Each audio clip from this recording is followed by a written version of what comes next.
Ronu Mansour of Check 6 and a pilot with American Airlines presented at the 2014 IADC Asset Integrity and Reliability Conference in Houston.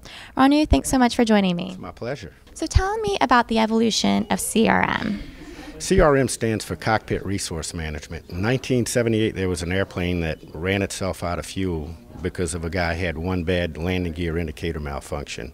Plane was perfectly fine, but he was distracted, and it was a day where guys were kind of afraid to speak up, so subtle hints were made that, hey, you're running out of fuel, but no one actually said that. And the captain didn't realize it until the engine started to flame out, that they were in fact running out of fuel, and they crashed short of the runway. So NASA got involved and said, you guys have to do something different. So they came up with CRM, Cockpit Resource Management, which dealt with leadership, interpersonal communication, and decision-making in the cockpit.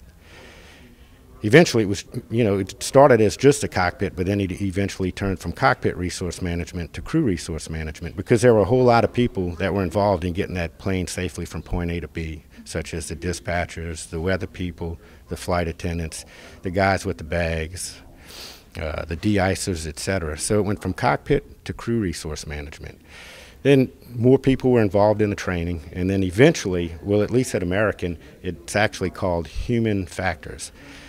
We kept making mistakes, and we started to look at them all, and we realized that about 85% of the mishaps were all because of human factors. And when you looked at them, all of the incidents could have been avoided. So we started to focus on things like distractions, complacency, fatigue, communication, stress, norms, rushing to execute. And we focused on that, and that kind of helped us, have like maybe the 85% solution as far as a drive towards perfection.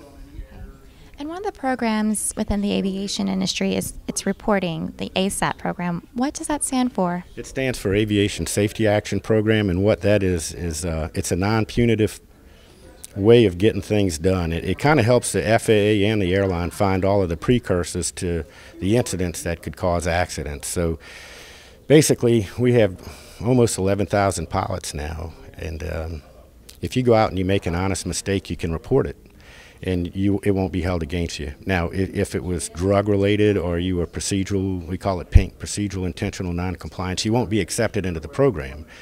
But you could come up with anything that would have been a safety issue, a safety concern, or maintenance issue, and you can put it in there. And then we have an event review team, which actually is it's with the FAA, the union, and somebody from the company. So they all get together and they review each one of the reports that are turned in, and then we take those and apply the lessons learned technique, and we apply it. So we could actually predict the next accident. And it's pretty cool. So our safety meetings, we talk about the accidents that were prevented rather than the accidents that happened. So it's more of a proactive approach to safety.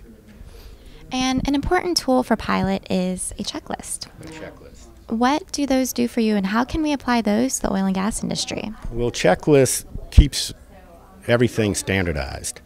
I have one right here, so I could fly around the world with this, and this is just normal stuff. But it kind of defeats all of the human factors that we talk about. You're always going to be tired, sometimes you're going to be stressed, and you can do all of this, but pilots are trained to realize that if there's a way to screw it up, they can possibly do it because of all of our human factors training. So we read this every time, and we make sure we don't leave anything. In fact, some of them actually have a challenge and response, so sort of like cross-checks, mutual supports to make sure you don't screw anything up.